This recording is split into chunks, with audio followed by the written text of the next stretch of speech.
Tiffany, and I am a certified prosthetist and orthotist with the company called Sunshine Prosthetics out here in Wilson, North Carolina. Now, if you're anything like any of the people that I meet down here in the South, one of the first things you notice about me is my inherent lack of a Southern accent, which always leads to the same few questions. One is, where am I from? How did I get to North Carolina? And when they find out what I do for work, they are always like, oh, well, that's really interesting. How did you get into that? Now, most people that I meet on the street get the short and abridged version of the story, but today I'm going to lay it all out for you and give the whole story about how I ended up as a CPO in Wilson, North Carolina with Sunshine Prosthetics.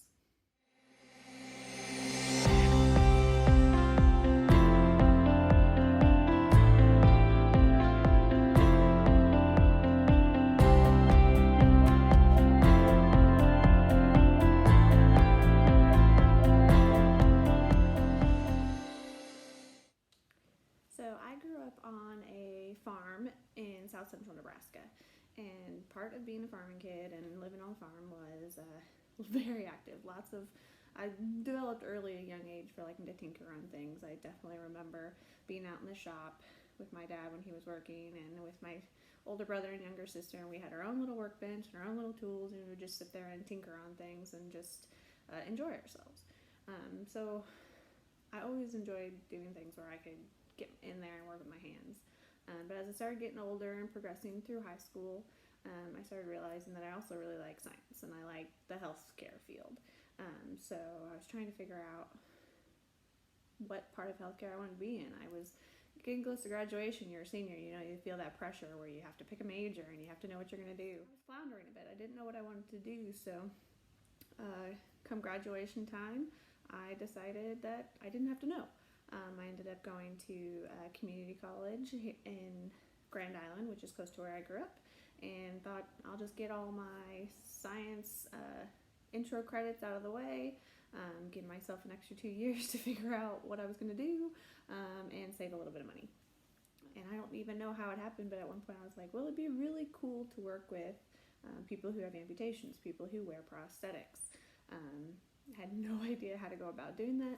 Didn't even know if there was a specific field for that. I had no idea. So I thought, well, I'll be a physical therapist. That's got to be a good way to get in there and be working with them. That's got to be the best route, right? So I graduated with my associate's degree from CCC and ended up transferring to Concordia University in Seward, Nebraska. Made it through my junior year and entered the summer when I really should have been getting my shadowing hours and really getting experience in the field of PT, and realized I was not really interested in getting those hours. And it was so bad that at one point I finally stopped and asked myself, like, I should be excited about this. Why am I not excited? This is my future career. What's going on? So decided I need to reevaluate what's going on, and ended up going into my senior year of undergrad not knowing what I was going to do. And then suddenly my roommate approached me at the time and ended up having a moment with me where she got really emotional and told me that essentially she was dealing with the same thing I was. We were both having the same issues and we didn't know it. She had been kind of on this path for 2 or 3 years and decided she didn't want to do it anymore and didn't know what to do or go from there and was feeling a little lost. So that's when I realized that God kind of put us together so we could go through that struggle together. She really supported me and I supported her, and we both just came to terms with it was okay. So what? We didn't have to know what we needed to right then. We were still in college, still young, still had plenty of time to figure out what we wanted to do with our lives. Then she one day came in really excited and figured out what she was going to change her major to, and I was very happy for her. I was also a little frustrated that she found hers before me, but it didn't take long at all for God to put in front of me what I needed to do, and revealed to me that there was indeed a field that was specifically prosthetics and orthotics, a field where I could specifically work with amputees, and that was my only job. I could just work with the exact patients I wanted to. I was going to be doing a lot of work with my hands, building and putting the legs together, and working with the patients, and it was in the medical field, and I was good to go. Only problem was, by the time God finally revealed to me my new path, most of the application deadlines were passed. So I was not going to be able to get into a master's program within the next year. So I ended up taking a year off. Started working at the daycare in my church, actually, which is where my mom is the church secretary. And I was applying to schools. I had interviewed at a couple down in Texas. Had been waitlisted, wasn't hearing back, and was starting to get frustrated again. Thinking, well, maybe this is it for me. I'm just supposed to stay here and Garo, Nebraska, and run this daycare, and that's my life. Which wouldn't have been necessarily a bad thing, but that was not what I wanted. I was still hoping that this was going to happen for me, and then one day, again, God provides. The University of Washington Medical Center, their P&O program, called me up and said that I had been accepted off of the wait list. I packed all that I could into my sports track, and I drove all the way out to the West Coast and started school out there. And when I met the class above me and the class that I was in, it was very clear why God waited to tell me what program I wanted to be in, what I wanted to do with my life, and what school to get into. Because while the class above me they were very nice, they were just not as outgoing and as connected as my class ended up being.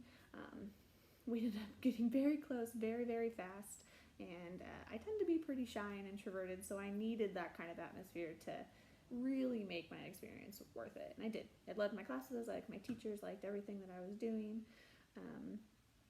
and I spent 2 years out there studying to become what I am today.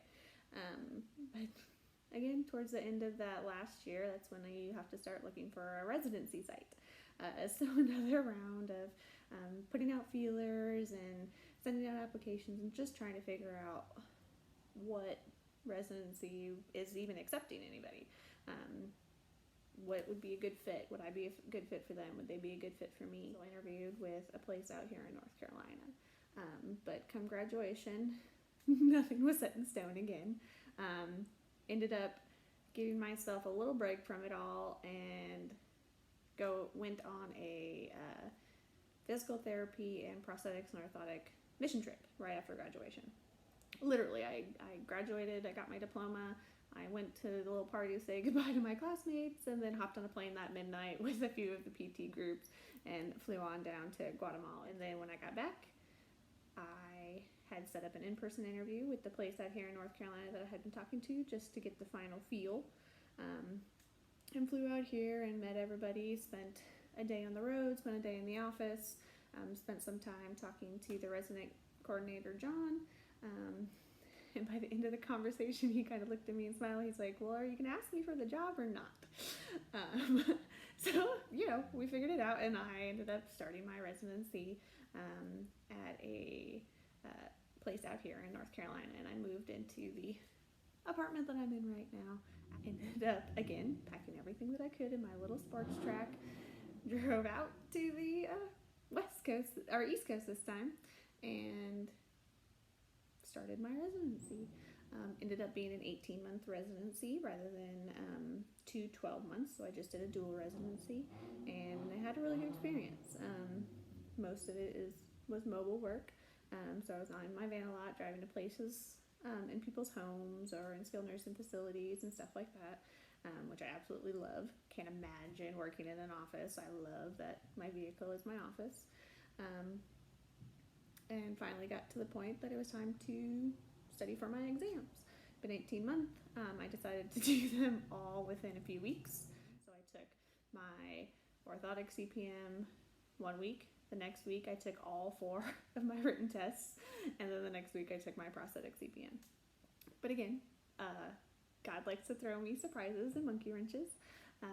But I was hanging out in the hotel room night before my last test, sitting with my coworker because she was going home the next day.